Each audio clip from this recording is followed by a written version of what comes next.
ഇത് ഞണ്ടിറുക്കി വെള്ളച്ചാട്ടം.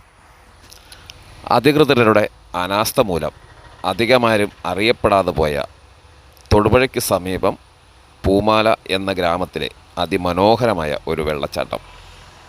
ഇടുക്കിക്കും മൂന്നാറിനും വാഗമണ്ണിനുമൊക്കെ പോകുന്ന സഞ്ചാരികളുടെ ഒരു ഇടത്താവളമായി മാറേണ്ടിയിരുന്ന ഈ മനോഹര വെള്ളച്ചാട്ടം അധികമാരും അറിയപ്പെടാതെ പോയതിൻ്റെ കാരണം ഇത് മഴക്കാലത്ത് മാത്രമാണ് സജീവമാകുന്നത് എന്നുള്ള ഒരു പ്രധാന കാരണമുണ്ട്.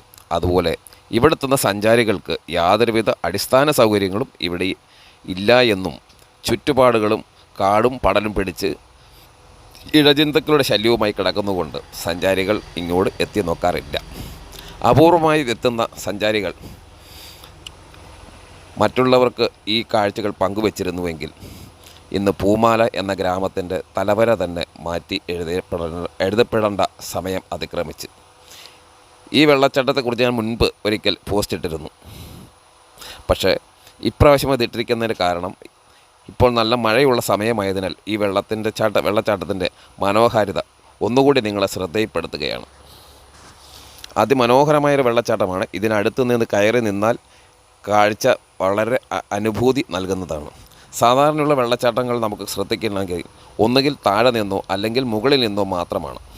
പക്ഷേ ഇത് വെള്ളച്ചാട്ടത്തിൻ്റെ നടുഭാഗത്ത് നിന്ന് നമുക്കിതിൻ്റെ ആ വെള്ളച്ചാട്ടം ആസ്വദിക്കാൻ സാധിക്കും എന്നുള്ളതാണ് ഇതിൻ്റെ പ്രത്യേകത. ഏതാണ്ട് 200 അടി ഉയരത്തിൽ നിന്നും ഞണ്ടിൻ്റെ ആകൃതിയിലുള്ള കല്ലുകൾക്കിടയിലൂടെ പതിക്കുന്നതുകൊണ്ട് ഈ വെള്ളച്ചാട്ടത്തിന് ഞണ്ടിറുക്കി വെള്ളച്ചാട്ടം എന്നാണ് അറിയപ്പെടുന്നത്. 200 അടിയോളം ഉയരത്തിൽ നിന്നും താഴോട്ട് പതിച്ച് താഴെയുള്ള പാറകളിൽ തട്ടി ചിതറി വീഴുന്ന ഈ വെള്ളത്തിൽ വെയിൽ സമയത്താണെങ്കിൽ നല്ല മഴവില്ല് നമുക്കിവിടെ ദൃശ്യമാകും. വീഡിയോ ഇഷ്ടമായാൽ നമ്മുടെ പേജ് ഒന്ന് ഫോളോ ചെയ്യാൻ മറക്കല്ലേ. നിങ്ങളുടെ അഭിപ്രായങ്ങൾ കമൻ്റായി രേഖപ്പെടുത്തുക. പിന്നെ ലൈക്കും ഷെയറും ചെയ്യാൻ ഒരു കാരണവശാലും മറക്കാതെ. അടുത്ത വീഡിയോയ്ക്കായി കാത്തിരിക്കുക. ഇത് ഞണ്ടിറുക്കി വെള്ളച്ചാട്ടം. അധികൃതരുടെ അനാസ്ഥ മൂലം അധികമാരും അറിയപ്പെടാതെ പോയ തൊടുപുഴയ്ക്ക് സമീപം പൂമാല എന്ന ഗ്രാമത്തിലെ അതിമനോഹരമായ ഒരു വെള്ളച്ചാട്ടം.